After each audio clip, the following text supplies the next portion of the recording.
Three, two, one, let's go! Yes! Yes! Yes. Am I the first person that did that No, tonight? second. You're the second. All right, good. And we really appreciate the contribution because it's a lot of energy. It's a lot of energy. It gets the people going. It's the last show to set up the next shows, which will be Monday, Tuesday, Wednesday. We're going to keep doing this. You're the last show of the opening act at SEG. Save the best for last, right? Best for last. It's an honor. Totally planned. Totally planned. And obviously you have a talk tomorrow. So that's right. Okay, and the talk is going to be on iPoint specifically. That's right. Which, let's just set it up with the concept that we have data. Everybody standing around this table listening in right now has data. Yep. And we all want that data. I want your data, you want my data.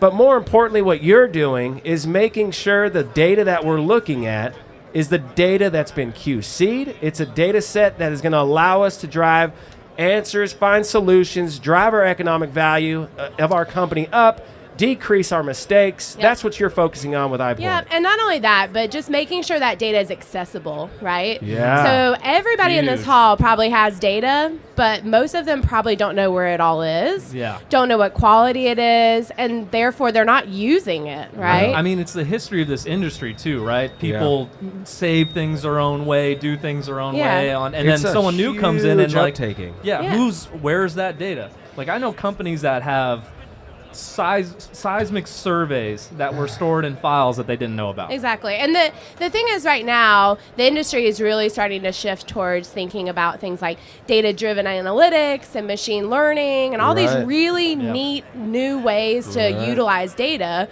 But it's also simultaneously pulling out this giant skeleton in everybody's closet that's like, but we don't really know where the data is.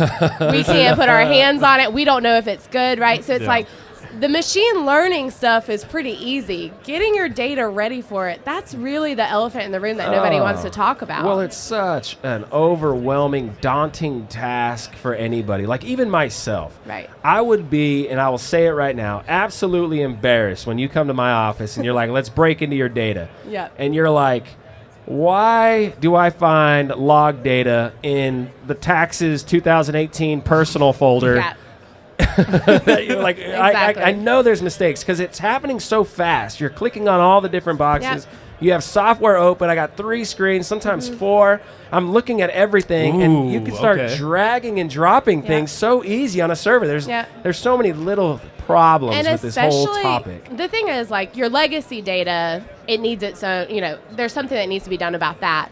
But also, when you look at kind of the unconventional players and some of these other guys in the industry right now, you're getting so much data. You're getting bombarded with new data that is not cheap, wasn't trivial to acquire, right? And can tell you a lot about the subsurface, but if you don't have those practices in place to do something with it, then you're just really throwing it onto the pile of mess. If it's not organized, you can't leverage that data. That's the bottom line, right? Exactly. So. And some of the operators that we see, some of the bigger guys are a little bit more advanced.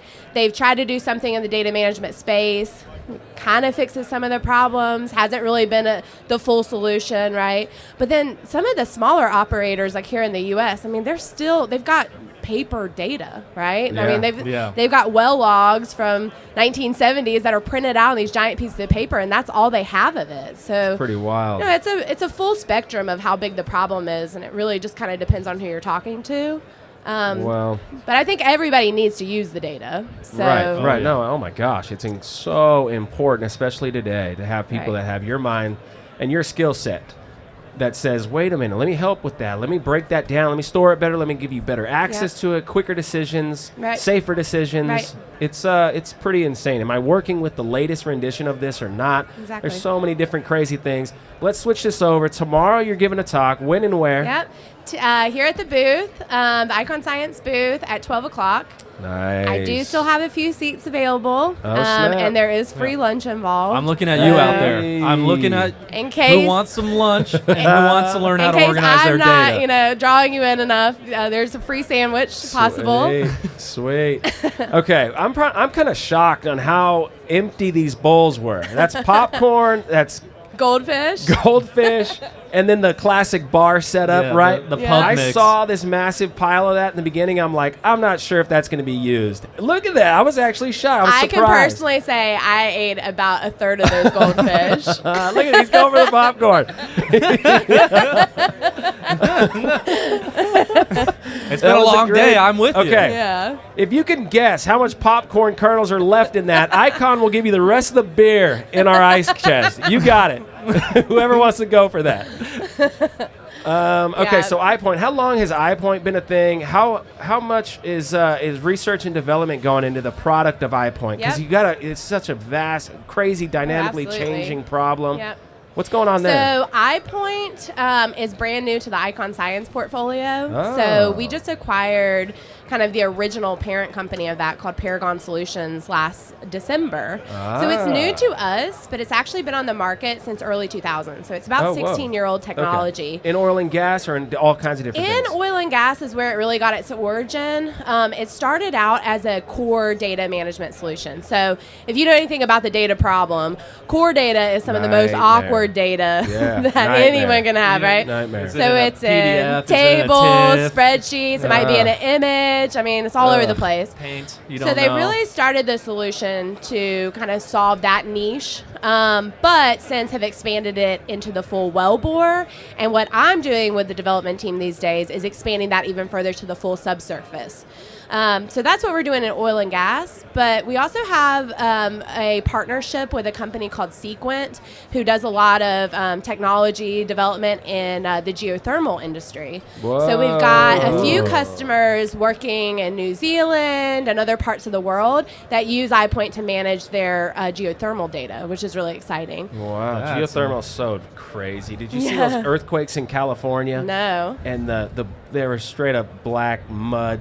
Volcanic, crazy. Oh, it was crazy. It was just mudslides and stuff breaking out, coming up to the surface, and there's a geothermal plant like right in the middle of it, obviously, because we're drilling into that thing that wasn't moving before, and now it's moving, and it's what the hell is going on over there in California? The planet is speaking to us. That's for sure. Seriously. Geothermal is really, really cool, and it's got a bright future. Yep. Yeah. The cool thing about iPoint is, I mean, it really does have, I think it adds value to lots of different people looking at subsurface. So whether it's us looking for oil and gas reservoirs, guys looking for hot spots to drill in geothermal, or mining. I mean, there's a lot of different places that it can be used. Just kind of getting it out there. No question about it. So are you going to go over like the functionality? Yep.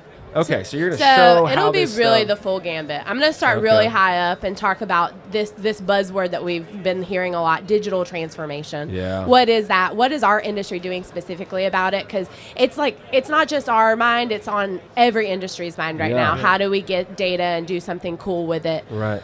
So I'll start there. I'll also give a case study on something that we did for a large independent in the last couple of years, and a paper that we published is basically helping them gather all their core data for machine learning, data-driven analytics, and kind of a project that we did there, just kind of inspired people to think about, kind of the real solutions of this. And then at the end, I'll give a live demo of iPoint. So show off kind of the end user tools. Live in the flesh. Live in the flesh. That is always dangerous. That's right. Wish me luck. Pray for me. We will. Prayers, you know what? It's a pretty nice solution though. I'm never nervous to demo it. So it's knock on wood, right? Knock on wood if you're with me. Knock on wood if you're with me. Seriously. Okay. That was a great way to wrap this up. We're all excited about your talk tomorrow. We'll certainly check it out. Thanks so much for joining us on the podcast. Really good to be here, guys. Cool. Thank you. And we out.